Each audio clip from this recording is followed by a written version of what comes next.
আজকে যে জুমার নামাজ আমরা পড়তে আসছি, এই জুমাটাই হচ্ছে 2024 সালের শেষ জুমা। আগামী জুমা যখন আসবে সেটা হবে 2025 সালের প্রথম জুমা। আমি কুরআনুল কারীমের যে আয়াত তেলাওয়াত করেছি, এই আয়াতটা নাজিল হয় নবী আলাইহিস সালাতু ওয়াস সালামের জীবনের সর্বশেষ এবং সবথেকে বড় সম্মেলন যেটা ছিল, সেই সম্মেলনে নাজিল হয়। সময়টা ছিল, মাস ছিল জিলহজ মাস, তারিখ ছিল 9 জিলহজ। আবার যেদিন নাজিল হয় ঘটনাক্রমে ওই দিনটা ছিল জুমার দিন।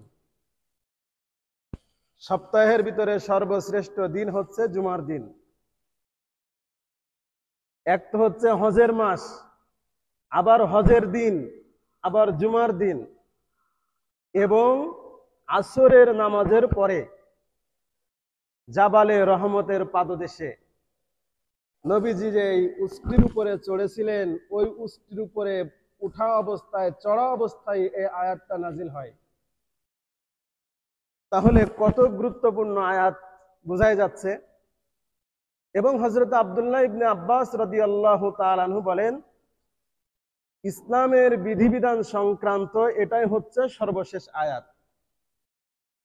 এটা জিলহজ মাসের 9 তারিখে নাজিল হয়, আর পরের বছর 12ই রবিউল আউয়াল নবীজি ইন্তেকাল করেন। যে আয়াত নাজিল হলো, ওই আয়াত আল্লাহ সুবহানাহু ওয়া তাআলা বলেন, আল ইয়াউমা আকমালতু লাকুম দীনাকুম ওয়া আতমামতু আলাইকুম নি'মাতি ওয়া রাদিতু লাকুমুল ইসলাম দীনা। আল্লাহ সুবহানাহু ওয়া তাআলা বলেন, আজকে আমি দ্বীনকে পরিপূর্ণ করে দিলাম। সুবহানাল্লাহ বলেন। সেদিনা আদম আলাইহিস সালাতু ওয়াস সালাম থেকে নিয়ে আমাদের নবী পর্যন্ত আল্লাহ সুবহানাহু ওয়া তাআলা যুগে যুগে অসংখ্য নবী রাসূল প্রেরণ করেছেন। লক্ষাধিক নবী রাসূল আল্লাহ প্রেরণ করেছিলেন দুনিয়াতে একটা মাত্র উদ্দেশ্যে। উদ্দেশ্যটা ছিল আল্লাহর জমিনে আল্লাহর দ্বীন প্রতিষ্ঠা করা। এক কথায় আল্লাহর জমিনে আল্লাহর দ্বীন প্রতিষ্ঠা করার লক্ষ্যে আল্লাহ লক্ষাধিক নবী রাসূল প্রেরণ করেছিলেন। সমস্ত নবীদের একই মিশন ছিল, একটাই মিশন ছিল, আল্লাহর জমিনে আল্লাহর দ্বীন প্রতিষ্ঠা করা। আদম আলাইহিস সালাতু ওয়াস সালাম থেকে নিয়ে এই মিশন বাস্তবায়িত হচ্ছিল। হতে হতে হতে হতে আমাদের নবী জনাবে মুহাম্মদুর রাসূলুল্লাহ সাল্লাল্লাহু আলাইহি ওয়াসাল্লামকে আল্লাহ প্রেরণ করলেন। করে আল্লাহ সুবহানাহু ওয়া তাআলা দ্বীনকে পরিপূর্ণ করে দিলেন। সুবহানাল্লাহি ওয়া বিহামদি। দ্বীন যখন পরিপূর্ণ হলো, তাহলে একজন মুমিন, যে ব্যক্তি দাবি করবে যে আমি ঈমানদার, আমি মুসলিম, তাহলে তার জন্য একমাত্র ইসলাম পালন করা ছাড়া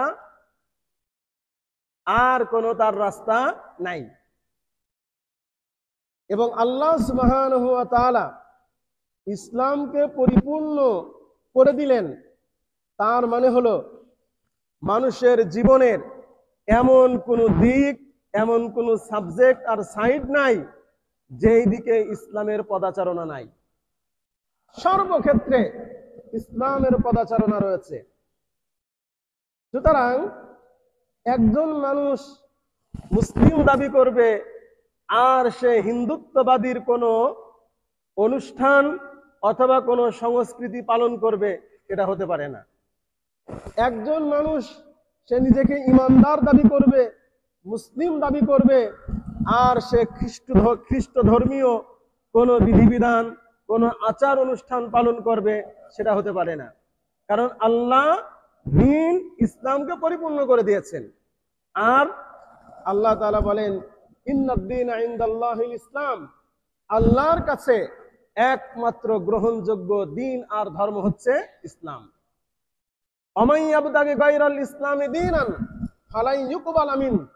আল্লাহ বলেন, ইসলামকে বাদ দিয়ে কেউ যদি অন্য কোনো ধর্ম অনুসন্ধান করে, অনুকরণ করে, অনুসরণ করে, আল্লাহ বলেন তা গ্রহণযোগ্য হবে না। ওয়াহুয়া ফিল আখিরাতি মিনাল খাসিরিন। আর যে ব্যক্তি এরকম করবে সে কিয়ামতের ময়দানে ক্ষতিগ্রস্ত হয়ে যাবে। নাউযুবিল্লাহি মিন যালিক।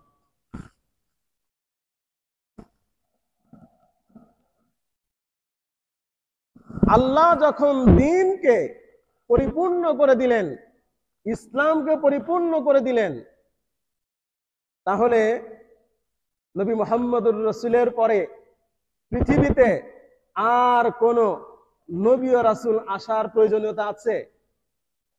একটা হচ্ছে পূর্ণ, আর একটা হচ্ছে পরিপূর্ণ। পূর্ণ হওয়ার পরেও আরেকটা অপশন বাকি থাকে, সেটা হচ্ছে পরিপূর্ণতা। পরিপূর্ণতা পাওয়ার পরে আর কোনো অপশন বাকি থাকে? থাকে না। তাই সমগ্র বিশ্বের উলামা ইকরামের সর্বসম্মতিক্রমে ফতোয়া, নবী মুহাম্মদুর রাসূলের পরে কিয়ামত পর্যন্ত এই পৃথিবীতে আর কোন নবী ও রাসূল আগমন করবে না।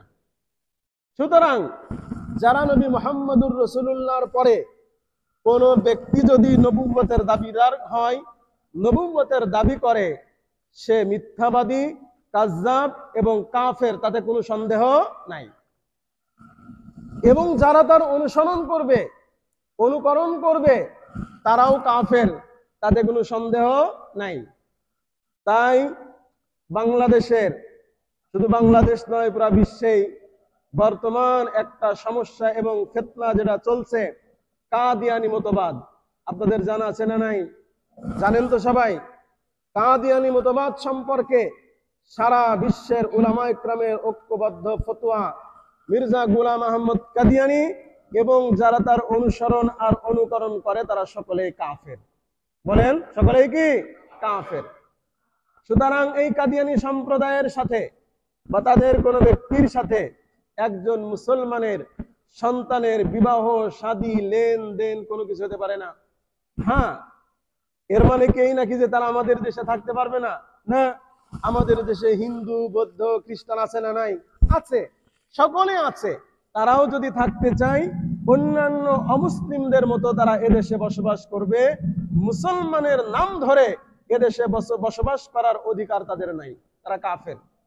সুতরাং আল্লাহর রাসূলের উপরে যেই দ্বীনকে আল্লাহ পরিপূর্ণ করে দিয়েছেন, এই দ্বীনের পরে আর কোন দ্বীন, ধর্ম এবং ধর্মীয় কোন লোক এই পৃথিবীতে আবির্ভাব হবে না।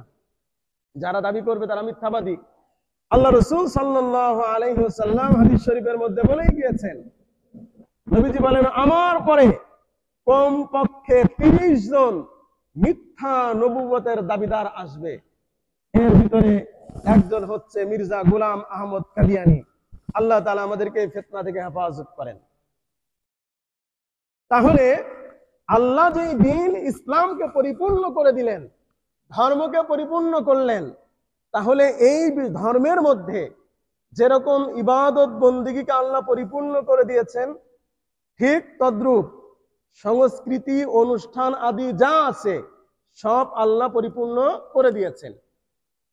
আপনি যদি ইসলামকে বাদ দিয়ে আপনি মুসলমান দাবি করেন, আপনি মুমিন দাবি করেন, কিন্তু আপনি ইসলাম বাদ দিয়ে অন্য কোনো ধর্মীয় আচার, অনুষ্ঠান, সংস্কৃতি যদি আপনি পালন করেন এবং বিশ্বাস করেন, এর মানে হলো আপনি আল্লাহ তাআলার এই আয়াতের উপরে সন্তুষ্ট না। আল্লাহ যে বললেন, আল ইয়াউমা আকমালতু লাকুম দীনাকুম, আমি দ্বীনকে পরিপূর্ণ করে দিলাম, এই দ্বীন ছাড়া যদি আপনি অন্য কিছু পালন করেন বা অন্য কিছু তালাশ করেন, এর মানে হচ্ছে আপনি আল্লাহর এই বিধানের উপরে সন্তুষ্ট না। আর কোন ব্যক্তি যদি আল্লাহর দেওয়া বিধানের উপরে সন্তুষ্ট না হয়, তার অবস্থা কেমন হবে এটা নিজে আন্দাজ করতে পারছেন কমপক্ষে। আল্লাহ তাআলা রাসূল সাল্লাল্লাহু আলাইহি ওয়াসাল্লাম, আল্লাহ রাসূল সাল্লাল্লাহু আলাইহি ওয়াসাল্লাম ইবাদতের ক্ষেত্রে যখন অন্যান্য ধর্মাবলম্বীদের অনুসরণ, অনুকরণ করতে নিষেধ করেছেন, তখন অন্যান্য বিষয়গুলা তো এটা এমনিতেই বাদ দিতে হবে, বোঝাই যায়। আপনারা আশুরা রোজা রাখেন কিনা? আশুরা, হ্যাঁ, মুহররম মাসের 10 তারিখে রোজা আমরা রাখি কিনা? কয়টা রোজা রাখতে হয়? সুন্নাত হচ্ছে 2টা রোজা রাখা, একটা রাখা হচ্ছে মাকরু। কেন? ইহুদিরাও এই দিনে রোজা রাখতো, তাই নবীজি বললেন ইহুদিরা যেহেতু এই দিনে রোজা রাখে, তাই তোমরা এই দিনে রোজা রাখবে না, হয় তার আগের দিন একটা, পরের দিন একটা, অর্থাৎ 2টা রোজা রাখবে। তো যেখানে ইবাদতের ক্ষেত্রে আপনি কোনো অমুসলিম ইহুদি খ্রিস্টানদের সাথে সাদৃশ্যতা অবলম্বন করতে পারবেন না, সেই ক্ষেত্রে সংস্কৃতির ক্ষেত্রে আপনি কিভাবে পারবেন? হিসাব করতে হবে। তো রাসূল করিম সাল্লাল্লাহু আলাইহি ওয়াসাল্লাম হিজরত করে যখন মদিনা মুনাওয়ারায় গেলেন, যাওয়ার পরে দেখলেন ইহুদিরা, নবীজি যাওয়ার পর দেখলেন মদিনার মানুষেরা একটা সংস্কৃতি পালন করে, একটা অনুষ্ঠান পালন করে। নবীজি জিজ্ঞাসা করলেন, এটা আবার কি?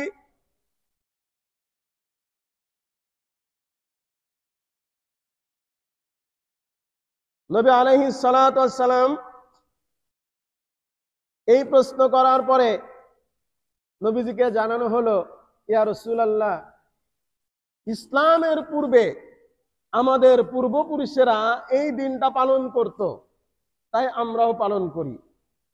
নবী আলাইহিস সালাতু ওয়াস সালাম বললেন, তোমাদের এই দিন পালন করার কোনো দরকার নাই, আমি আল্লাহ সুবহানাহু ওয়া তাআলার পক্ষ থেকে তোমাদের জন্য দিন নিয়ে আসছি। নবীজি 2টা দিন দিলেন। মনে আছে 2টা দিনের কথা? কি দিন 2টা বলেন তো? ঈদুল আযহা, ঈদুল ফিতর। একটা হচ্ছে কুরবানির ঈদ, আর একটা হচ্ছে রোজার ঈদ। এই 2টা ঈদের দিন নবীজি আল্লাহর পক্ষ থেকে নিয়ে এসে দিলেন পালন করার জন্য। আচ্ছা বলেন তো, আল্লাহ রাসূল সাল্লাল্লাহু আলাইহি ওয়াসাল্লাম আল্লাহর তরফ থেকে যে 2টা দিন, ঈদুল আযহা আর ঈদুল ফিতরের দিন নিয়ে এসে দিলেন, এই 2টা দিন ইসলাম প্রবর্তন করলো, পালন করা হয়, এরা ইসলামের রীতি রেওয়াজে নাকি ইহুদি খ্রিস্টানদের রীতি রেওয়াজে? হ্যাঁ, ইসলামের দেওয়া রীতি এবং রেওয়াজে। দেখুন, প্রত্যেকের আনন্দ উৎসব এক নয়। প্রত্যেকের আনন্দ উৎসব কি নয়? এক নয়। একটা বাচ্চার কাছে যেটা আনন্দের বিষয়, একজন বৃদ্ধর কাছে সেটা আনন্দের বিষয় না, বরং তার কাছে বিরক্তের বিষয়। একজন বাচ্চার কাছে আনন্দের বিষয় হচ্ছে তাকে আপনি মার্কেট থেকে খুব দামি দামি ভালো খাবার এনে দিবেন, এটা কি তার কাছে আনন্দের বিষয়? না। একটা বাচ্চার কাছে আনন্দের বিষয় হচ্ছে আপনি বাবা অথবা ভাই আর যে হন না কেন, তার জন্য বাজার থেকে ভালো ভালো খেলনা নিয়ে এসে দেবেন, এটা হচ্ছে তার কাছে সব থেকে আনন্দের বিষয়। একজন বৃদ্ধের কাছে এটা কি আনন্দের বিষয়? বরং ওকে যদি বলেন খেলনা আনার জন্য, সে আরো বিরক্ত হবে, বলবে যে খালি খামাখা কিছু টাকা পয়সা নষ্ট হচ্ছে। তার মানে হলো সবার আনন্দ সমান নয়। একই ধর্মের অনুকরণ করার পরেও যদি প্রত্যেকের আনন্দ আর উদযাপন সমান না হতে পারে, তাহলে বিভিন্ন ধর্মের মানুষের আনন্দ উৎসব কখনো এক আর সমান হতে পারে না। বুঝতে হবে আমাদের বিষয়গুলা। এরকম উৎসব আর দিন যেগুলা পালন করা হয়ে থাকে বা বিভিন্ন সময়ে পালন হয়ে থাকে, যেগুলো অমুসলিমরা পালন করত, সেগুলো এখন আস্তে আস্তে মুসলমানদের মধ্যে চলে আসছে। এরকম একটা রাত্রি একটি অনুষ্ঠান উদযাপনের মাধ্যমে পালন করা হবে। কবে? কেউ জানেন না? মুখস্থ জানে কে? 31st নাইট, অর্থাৎ ডিসেম্বর মাসের 31 তারিখের দিবাগত রাত্রে রাত 12টার পরে 0 আওয়ারে একটা অনুষ্ঠান এদেশের শুধুমাত্র হিন্দু, বৌদ্ধ, খ্রিস্টানদের ছেলেমেয়েরাই পালন করবে। কথা বলেন না কেন? কারা করবে? আমার মতো আপনার মতো নামধারী মুসলমানদের ছেলে সন্তানরাই পালন করবে। এই যে 31st নাইট আপনি পালন করতে গেলেন, এখন তো শুধুমাত্র এই যুবক যুবতীরাই পালন করে না, এখানে বৃদ্ধরাও পালন করে, বয়স্করাও পালন করে। কেন? একটু অনুষ্ঠানে গেলেন, উনি একটু সংস্কৃতি পালন করতে গেলেন। দোস্ত, আপনি তো সংস্কৃতি পালন করতে গেলেন, শয়তান আপনাকে শুভনীত করে আপনার কাছে দেখাইলো আপনি সংস্কৃতি পালন করতে গেলেন, কিন্তু আপনি প্রকারান্তরে একটি শিরিক কাজ করার জন্য গেলেন। মনে রাখবেন, কান খুলে মনে রাখবেন, প্রত্যেকটা সংস্কৃতি প্রত্যেকটা ধর্মের একটি অংশ। ঈদুল আজহা, ঈদুল ফিতর, লাইলাতুল কদর, লাইলাতুল বারাত, এগুলো আমাদের ধর্মের অংশ কিনা? আমাদের ধর্মের অংশ। আপনি যে 31st নাইট পালন করতে গেলেন, এটাও তো কোনো না কোনো এক ধর্মের অংশ, হয়তো আপনি জানেন না। তাই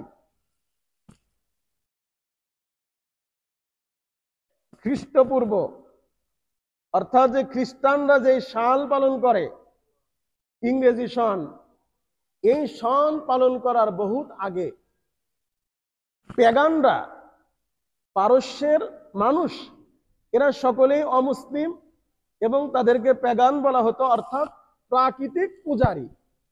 ওরা সব কিছুর পূজা করত, সূর্যের পূজা করত, নক্ষত্রের পূজা করত, শীতের পূজা করত, গরমের পূজা করত, বিভিন্ন পূজা পার্বণ করত। ওদের একটা মূর্তি ছিল, ওদের একটা মূর্তি ছিল, মূর্তির নাম হচ্ছে জানুস। আপনি গুগলে গিয়ে সার্চ করেন জানুস লিখে, কোনো হুজুরের কথা আপনার বিশ্বাস করতে হবে না, আপনি ওখানে দেখবেন একবারে ডিটেলস চলে আসছে। দেখবেন একটা মূর্তি আসবে, 2 মুখওয়ালা একটা মূর্তি। কয় মুখ? 2 মুখ। একটা হচ্ছে সামনে আর একটা হচ্ছে পিছনে, এক হাতে লাঠি আর এক হাতে চাবি, এরকম একটা মূর্তি আসবে। পেগানদের ধর্ম বিশ্বাস ছিল, তাদের ধর্মীয় বিশ্বাস ছিল আমাদের জীবনের যত লাভ, ক্ষতি এবং উপকার, অনুপকার, সব কিছুর মালিক হচ্ছে এই জানুস দেবতা। এত আসতে বললেন নাউজুবিল্লাহ। সবকিছু কার হাতে? বান্দার ভালো মন্দ, কল্যাণ অকল্যাণ কার হাতে? চিল্লায় বলেন না, কার হাতে? আল্লাহর হাতে। এটা হচ্ছে মুসলমানদের ধর্মীয় বিশ্বাস। এখন তো আমাদের মধ্যে কিছু মানুষ মাথায় টুপি পরে একবারে হাসান বসরি সাইজে, আবার কিছু মহিলারা পর্দা পুশিদা করে মাথায় ঘোমটা দিয়ে রাবিয়া বসরি হয়ে তারাও মাজারের কাছে গিয়ে অনেক কিছু চায়। চায় না? চায় না? কোন মাজারওয়ালার কিছু করার ক্ষমতা আছে? এটা বিশ্বাস করেন আপনারা? নাউযুবিল্লাহি মিন যালিক। আরে কোন মাজারওয়ালা তো দূরের কথা, শুনতে মনে একটু খারাপ লাগবে, খুদ নবী করিম সাল্লাল্লাহু আলাইহি ওয়াসাল্লাম বান্দার কোনো ভালো এবং মন্দ করার ক্ষমতা রাখতেন না। কেমন কেমন লাগছে না? হ্যাঁ, কেমন কেমন লাগছে? তো চলেন কোরআন শরীফের কাছে যাই। সূরা আরাফের 188 নম্বর আয়াত, 188, 9 নম্বর পারা, 14 নম্বর পৃষ্ঠার একবারে শুরুর আয়াত। নবীজিকে আল্লাহ বলাচ্ছেন, হে নবী আপনি বলেন, কুল লা আমলিকু লি নাফসি নাফআ ওয়ালা দাররা ইল্লা মা শা আল্লাহ। নবী আপনি বলেন, আমি তোমাদের জন্য তো দূরের কথা, আমি নবী তো আমার নিজের জন্যই ভালো এবং মন্দের ক্ষমতা রাখি না। নবীজি নিজে বলছেন, আল্লাহ বলাচ্ছেন নবীজিকে আপনি বলেন যে আমি আমার জন্য কোনো ভালো এবং মন্দের ক্ষমতা রাখি না। যেই নবী নিজের জন্য ভালো মন্দের ক্ষমতা রাখে না, উনি আবার আরেকজনের ভালো মন্দের ক্ষমতা কেমনে করে রাখবেন? তাহলে এই পৃথিবীতে ভালো মন্দ যা কিছু ঘটে কোথার থেকে? ইল্লা মা শা আল্লাহ। সমস্ত ক্ষমতা আল্লাহর হাতে। আল্লাহ ভালো কিছু করতে চাইলে করেন, কল্যাণ করতে চাইলে করেন, অকল্যাণ করতে চাইলে করেন। তাহলে কল্যাণ অকল্যাণের চাবিকাঠি একমাত্র কার হাতে? না মাজারওয়ালার হাতে, পীরের হাতে, বাবার হাতে, কোন কারোর হাতে নয়, একমাত্র আল্লাহর হাতে। এটাই হচ্ছে মুসলমানদের ধর্মীয় বিশ্বাস। এই জানুস দেবতা, পেগামদের ধর্ম বিশ্বাস ছিল মানুষে আমাদের জন্য কল্যাণ অকল্যাণের মালিক হচ্ছে এই জানুস দেবতা।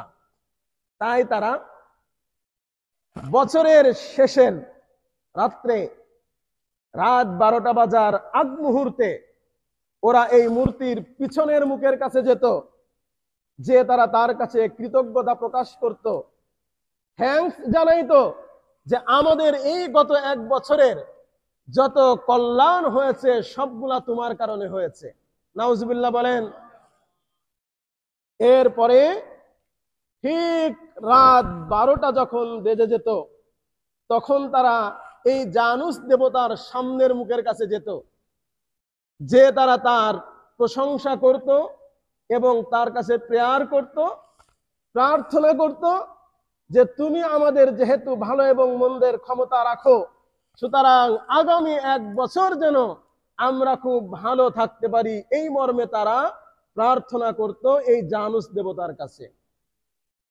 তাহলে যখন এই 31st নাইটের এই অবস্থা, এটা জানার পরে একজন মুসলিম আর মুসলমান কখনো এই 31st নাইট পালন করতে পারে? আমার এই সংক্ষিপ্ত আলোচনার দ্বারা আপনাদের এতটুকু বুঝে আসছে কিনা যে এই 31st নাইটের সাথে শিরিক সংমিশ্রিত, শিরিক জড়িত। এবং শুধুমাত্র তাই না, এই রাত্রে আরেকটা স্লোগানও তো দেওয়া হয় না, হয় না? যারা পালন করে ওরা জানে, একটা স্লোগানও দেয়, যেই স্লোগানটা হচ্ছে শিরিক মিশ্রিত। একটা কবিতার লেখক হচ্ছে রবীন্দ্রনাথ ঠাকুর। রবীন্দ্রনাথ ঠাকুর যত কবিতা লিখেছে তার 2টা দিক, হয় প্রেম না হয় প্রার্থনা। 2টা দিকের কবিতা তার, হয় প্রেম অথবা প্রার্থনা। তার একটা প্রার্থনামূলক কবিতার মধ্যে সে লিখেছে, কি লিখেছে? একবারে শেষের লাইন যেটা আমি সেটাই শোনাচ্ছি। অগ্নি স্নানে শুচি হোক ধরা, অগ্নি স্নানে শুচি হোক ধরা, মানে আগুন দিয়ে ধুয়ে মুছে সবগুলা পবিত্র হয়ে যাক।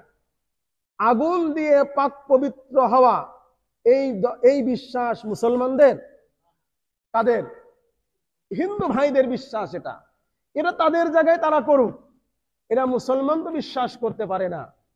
একজন মুসলমানের পাক পবিত্রতার মাধ্যম হচ্ছে হয় ওযু, না হয় গোসল, না হয় তায়াম্মুম।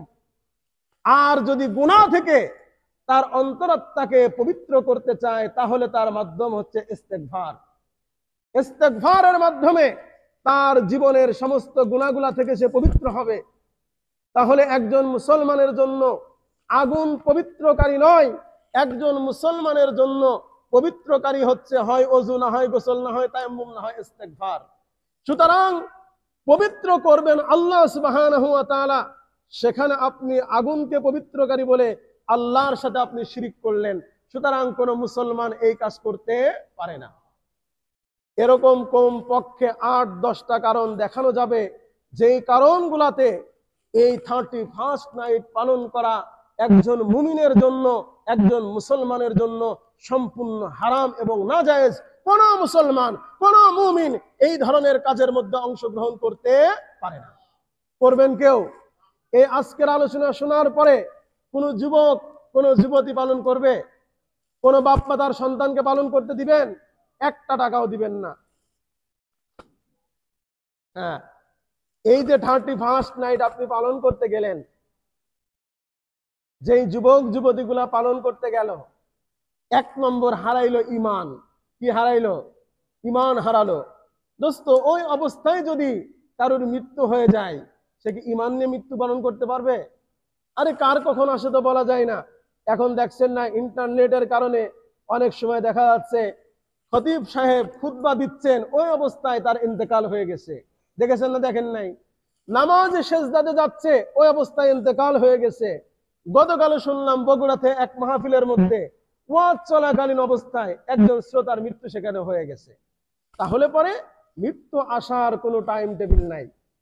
ও দোস্ত, তুমি যে 31st নাইট পালন করতে গেলে ওই অবস্থায় আল্লাহ না করুক মৃত্যু তোমার হয়ে যায়, ঈমান নিয়ে তুমি কবরে যেতে পারবে না। তুমি বেঈমান হয়ে কবরে যাবে। বেঈমান হয়ে কবরে গেলে তার স্থান জাহান্নাম ছাড়া আর কোথাও হবে না। এই রাত্র পালন করতে গিয়ে একদিকে মানুষ যেভাবে টাকা পয়সা হারাচ্ছে, আর একদিকে যুবক যুবতী তার ইজ্জত সম্ভ্রম সবকিছু হারিয়ে থেকে আসছে না। এই 31শে ডিসেম্বরের পরের দিনই দেখবেন, জানুয়ারির 1ম তারিখে পত্রিকা আসলে দেখবেন কোথায় মেয়েরা তাদের ইজ্জত হারিয়েছে। একটা মেয়ের উপরে 8-10 জন যুবক হুমড়ি খেয়ে পড়েছে, তার জীবন শেষ করেছে, যৌবন শেষ করেছে। এই ইতিহাসটা আমাদের সামনে আছে। আপনার পাওয়ার কিছু এখানে নাই, সবকিছু শুধুমাত্র দেওয়ার আর দেওয়ার। পক্ষান্তরে অপরদিকে আপনি লক্ষ্য করেন, ইসলাম আপনাকে একটা রাত্র নয়, দুইটা রাত্র নয়, একটা নাইট নয়, দুইটা নাইট নয়, আল্লাহ সুবহানাহু ওয়া তাআলা আপনাকে 365টা রাত্র দিয়েছে। যেই রাত্রে আপনি ইচ্ছা করলেই আপনার জীবনের সবকিছু আল্লাহ তাআলার কাছ থেকে নিতে পারেন না? আল্লাহ রাসূল সাল্লাল্লাহু আলাইহি সাল্লাম হাদিস শরীফের মধ্যে বলেছেন, পুরা রাত্র নয়, পুরা রাত্র তোমাকে জেগে থাকতে হবে না। অর্ধরাত্রি, রাতের শেষ অংশে 1 ঘন্টা 2 ঘন্টা বাকি আছে, তুমি 2-4 রাকাত তাহাজ্জুদের নামাজ পড়ে আল্লাহ সুবহানাহু ওয়া তাআলার কাছে হাত পাতো। আল্লাহ সুবহানাহু ওয়া তাআলা তো তোমার জন্য দরজা খুলে রেখেছে ফজর হওয়া পর্যন্ত। তুমি অসুস্থ, সুস্থতার কথা বলো। তুমি দরিদ্র, ধনী হওয়ার কথা বলো। তোমার গুনাহ হয়ে গেছে আমলনামায়, গুনাহ মাফ পেতে চাও, তুমি আল্লাহর কাছে বলো। আল্লাহ তাআলা তোমার যা কিছু প্রয়োজন সবগুলো দেওয়ার জন্য আল্লাহ তার দরজা খুলে রেখেছেন। এরপরেও 365 রাত্রের মধ্যে আল্লাহ সুবহানাহু ওয়া তাআলা কিছু স্পেশাল রাত্র দিয়েছেন কি দেন নাই? এই স্পেশাল রাত্রগুলোর মধ্যে হচ্ছে একটা রাত্র হচ্ছে লাইলাতুল কদর। আল্লাহ সুবহানাহু ওয়া তাআলা লাইলাতুল কদর সম্পর্কে বলেন, লাইলাতুল কদরি খায়রুম মিন আলফি শাহর। আল্লাহ সুবহানাহু ওয়া তাআলা বলেন, বান্দা, আমি রব্বুল আলামিন তোমাদের জন্য একটা মাত্র রাত্র দিয়ে রাখলাম। তামাম বছর নয়, তামাম রাত্র নয়, একটা রাত্র দিয়ে রাখলাম। একটা রাত্র যদি তুমি ইবাদত করে কাটাইতে পারো, আমি রব্বুল আলামিন তোমার আমল নামায় 1000 রাত্র ইবাদত করার থেকে উত্তম প্রতিদান দিয়ে দিব। তুমি গুনাহগার। আল্লাহর রাসূল সাল্লাল্লাহু আলাইহি ওয়াসাল্লাম হাদিস শরীফের মধ্যে বলেন, রব্বুল আলামিন সন্ধ্যা হওয়ার বেলা ডোবার সাথে সাথে প্রথম আসমানে নেমে এসে বান্দাদের দিকে বিশেষ নজর দিয়ে আল্লাহ বলতে থাকেন, আলা মিন মুস্তাগফিরিন ফাগফির আলা, আছো কেউ ক্ষমা প্রার্থনাকারী? আমি রব্বুল আলামিনের কাছে ক্ষমা চাও, আমি আল্লাহ তোমার জীবনের সমস্ত গুনাহগুলো মাফ করে দিব। আলা মিন মুস্তারজিকিন ফারজুকালা, আছো কেউ অভাবী?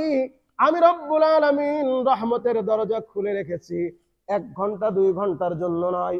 সন্ধ্যা হয়েছে খুলে দিয়েছি, সূর্য উঠে যাবে বন্ধ করে দিব। আছো কেউ অভাবী?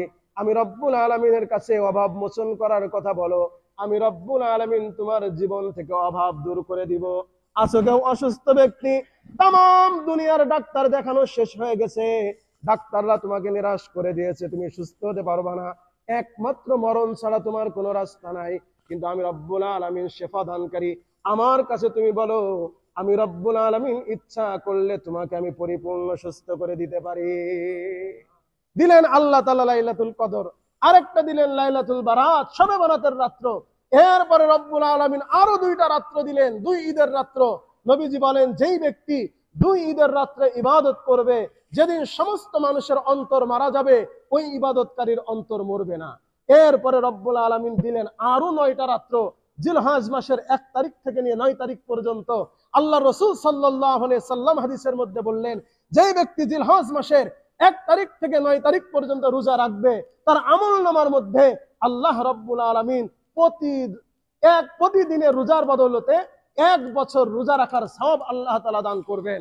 আর প্রতি রাত্র ইবাদত করার কারণে আল্লাহ তাবারক ওয়া তাআলা তার আমলনামার মধ্যে লাইলাতুল কদরে ইবাদত করার সমপরিমাণ সওয়াব আল্লাহ তাআলা দান করবেন।